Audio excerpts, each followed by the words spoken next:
US की एक बहुत बड़ी स्टडी में बताया गया कि सिर्फ 10% लोग, सिर्फ और सिर्फ 10% लोग अपनी शादी से खुश हैं वहाँ पे। माना कि यहाँ पे इंडिया में भी बहुत इसका परसेंटेज आसपास ही है, पर सिर्फ और सिर्फ 10% लोग अपनी रिलेशनशिप से खुश हैं।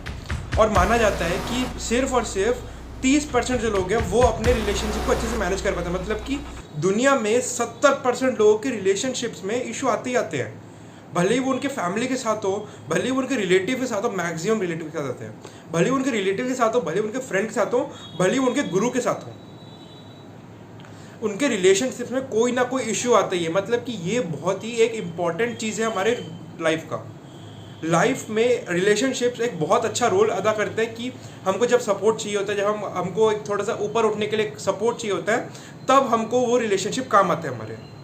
तो अगर हमारे पास वो ही नहीं है तो हम कहीं ना कहीं लैक कर जाते हैं दुनिया से।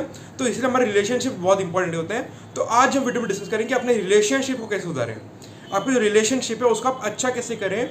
कि जैसे देखो कि आपके जो रिलेशनशिप्स हैं वो हो सकते हैं आपके जो रिलेटिव्स हैं उनसे ख़राब हो, कि इसने ऐसा बोल दिया मेरे को, इसने ऐसा बोल दिया, ये मेरे को रिस्पेक्ट नहीं करता, मैं इससे बड़ा फिर मैं रिस्पेक्ट नहीं करता।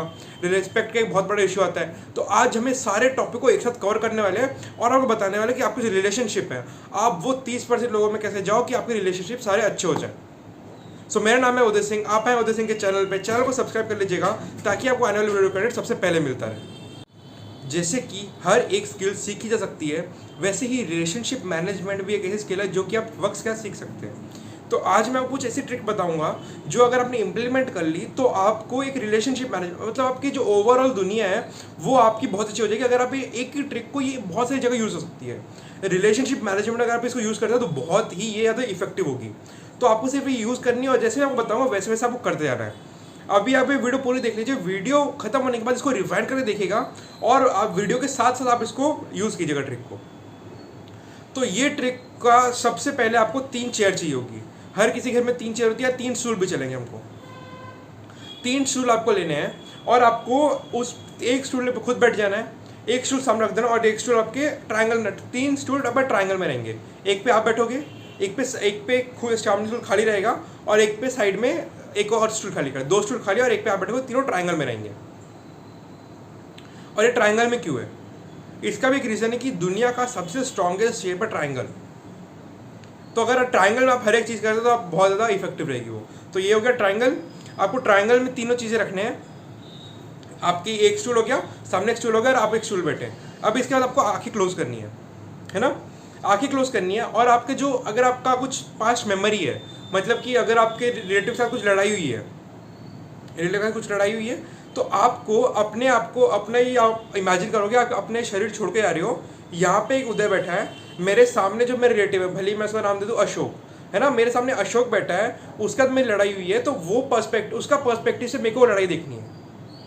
मतलब कि उसका पर्सपेक्टिव से मेरे को लड़ाई देखनी है कि वो उसके पर्सपेक्टिव से क्या होगा, है ना, क्योंकि दूसरे का जो पर्सपेक्टिव है वो कुछ हो सकता है अलग हो। तो आपको प्योरली अशोक के पर्सपेक्टिव से उदय और अशोक की लड़ाई देखनी है कि इसमें हुआ क्या है, कि उसमें ये अशोक को उदय की गलती क्यों दिख रही है। अशोक को ऐसा क्यों लग रहा है कि उदय की गलती तो मैं ऐसे लड़ूँ, क्योंकि वो तो उसको तो ऐसा लग रहा है कि फालतू में लड़े, उसको भी कुछ गलत लगा होगा या उससे कुछ गलती होगी, उसका जो पास्ट बिलीव्स हैं वो गड़बड़ होंगे, उसकी वजह से उसने लड़ाई की होगी। तो आपको अशोक की जगह बैठ के देखना है कि उदय और अशोक में लड़ाई हुई तो उसमें अशोक को उदय गलती क्यों लगी। इसमें आपको बहुत सारी चीज़ें समझ आ जाएगी। ये हो गया पहले तो अशोक की देख लिया आपने। तो फिर आपका तो आपको पर्सपेक्टिव बताइए, आपका भी एक बार पर्सपेक्टिव आपको आंखें बंद करके अपने जो आपकी जो लड़ाई हुई थी या कुछ भी जो रॉन्ग आपका मेमोरी थी, वो मेमोरी को आपको देखना है। जो रॉन्ग मेमोरी थी उसको भी आपको देखना है। इसको लड़ाई बोलेंगे तो अच्छा नहीं रहेगा। आपको जो रॉन्ग मेमोरी हुई थी, यह अच्छा वर्ड है, रॉन्ग मेमोरी, जो आपकी गलत मेमोरी थी, वो आपको देखनी कि इसमें किसकी गलती थी, या आपको क्या लगता है, आपको ऐसा क्यों लगता है कि अशोक गलती है, या अगर अशोक को ऐसा क्यों लगता है कि उदय की गलती है, तो ऐसा क्यों होगा। ये एक चीज़ हो गई। आपको पहले अपने पर्सपेक्टिव से देखना है। सेकेंड, आपको अशोक के पर्सपेक्टिव से देखना है। आपको यहाँ से उठ के जाना है अशोक की जगह और फिर सामने देखना है, सामने उदय बैठा हुआ है और वो रॉन्ग मेमोरी में ऐसा क्या हुआ। थर्ड, जो खाली स्टूल पड़ा हुआ है, फिर आपको वहाँ से शिफ्ट होकर वो खाली स्टूल पे जाना है। वो खाली स्टूल है एक न्यूट्रल का। आपके और अशोक के बीच में जो रॉन्ग मेमोरी है उसमें अगर एक न्यूट्रल आप हो, आप न्यूट्रल बैठ के देखते हो कि उदय और अशोक में क्या हुआ है और क्यों हुआ है, किसकी गलती है और क्यों गलती है और उसको सुधारा कैसे आ सकता है। अगर आप न्यूट्रल की जगह बैठ के देखोगे तो आपको अपना पूरा सब कुछ दिख जाएगा, आपको पता चल जाएगा क्या क्या हुआ है, क्या इश्यूज आए हैं और इसको कैसे रिजॉल्व कर सकते हैं। तो ये सिर्फ एक टेक्निक है जो आपके हर एक जगह काम आएगी। हर एक, आपको बिजनेस के डिसीजन लेने हैं, अगर आप बिजनेस के डिसीजन लेना चाहते हो, आपकी जो बड़ी आपकी अगर कंपनी है, आपको डिसीजन लेने की मेरे को सीईओ को रखना है या नहीं रखना है, आप अपनी जगह बैठ के देखो कि ये मेरे को सीईओ की ज़रूरत है, हाँ ज़रूरत तो है, इस पार्ट में ज़रूरत है, हाँ ज़रूरत है। फिर आप सीईओ की जगह बैठ के देखो कि सीईओ की जगह जो इसको आप रिक्रूट करने वाले हो उसकी जगह बैठ के देखो कि क्या वो अपनी उसका रेज्यूमे देख के आप कुछ प्रेटेंड कर सकते हो, क्या मैं उसकी जगह, क्या वो मेरी कंपनी के सही रहे, क्या मैं वो कंपनी के लिए सही काम कर सकूँगा, आप उसकी जगह बैठ के सोचोगे, है ना। देन आपको थर्ड, न्यूट्रल पर्सन की जगह, कि अगर आपकी कंपनी, तो न्यूट्रल पर्सन क्या सोचेगा कि इसमें क्या कंपनी में क्या नीड है, क्या ज़रूरत नहीं है। तो आप हर जगह ये ट्रिक इंप्लीमेंट करो। सबसे ज़्यादा इंपॉर्टेंट आप जो आज का टॉपिक है रिलेशनशिप मैनेजमेंट, ये जो चीज़ है आप रिलेशनशिप में अगर आप इंप्लीमेंट करते हैं, अगर आप हस्बैंड वाइफ है, आपकी लड़ाई हो रही है, ये ट्रिक आप इंप्लीमेंट करके देखो, आप सिंगल इंप्लीमेंट करके देखो। न्यूट्रल आपकी वाइफ और आप हस्बैंड, आप पहले अपने पर्सपेक्टिव से देखो कि मेरी वाइफ की क्या गलतियां हो रही है, फिर वाइफ के पर्सपेक्टिव से देखो कि मेरी क्या गलतियां हो रही है, वाइफ को मेरे बारे में क्या गलत लग रहा है। थर्डली आप देखो कि जो न्यूट्रल पर्सन है उसको क्या लग रहा है, किसी क्या क्या गलतियां हो रही है, आप उसको कैसे सुधार सकते हैं। तो ये 3 चीज़ें हैं जो आप अगर आपने इम्प्लीमेंट कर ली, अगर आपने इसको यूज़ कर लिया, तो आपका रिलेशनशिप मैनेज बहुत हद तक सुधर जाएगा।